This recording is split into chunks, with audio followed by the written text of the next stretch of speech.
up can be difficult, and for some kids, the pressures of life can unfortunately turn into an eating disorder.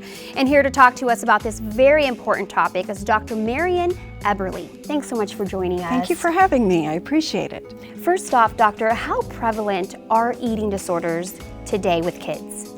Well, eating disorders consist of anorexia and bulimia and eating disorder, NOS, which means a combination of the two, as well as a new eating disorder that we've been discovering, which we call ARFID, Avoidant Restrictive Food Intake Disorder.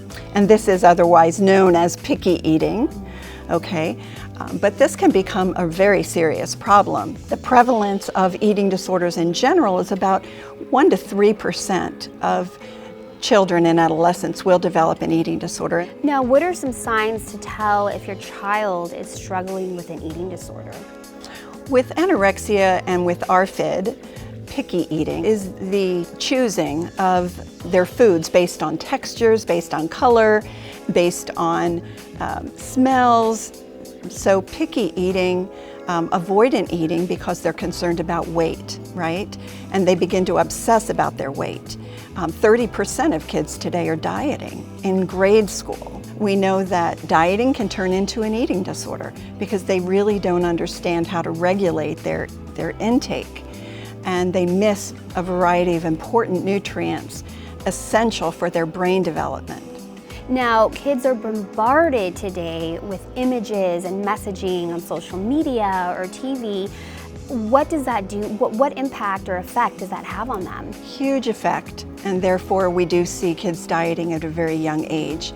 This is for boys and girls. People used to think, oh, it's just girls that get eating disorders, but we see a rising number of boys and men developing eating disorders. But even women, there's approximately 30% of women over the age of 50 are developing eating disorders.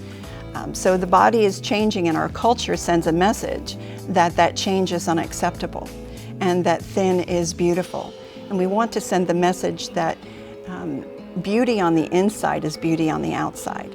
Now, Marian, what about negative self-talk? What should a parent do when they hear their kid engaging in negative self-talk? Address it first and foremost. Don't ignore it. Talk to them about where this is coming from, how they're feeling about themselves, what is it in particular that is bothering them, and how they're very likely comparing themselves to other people.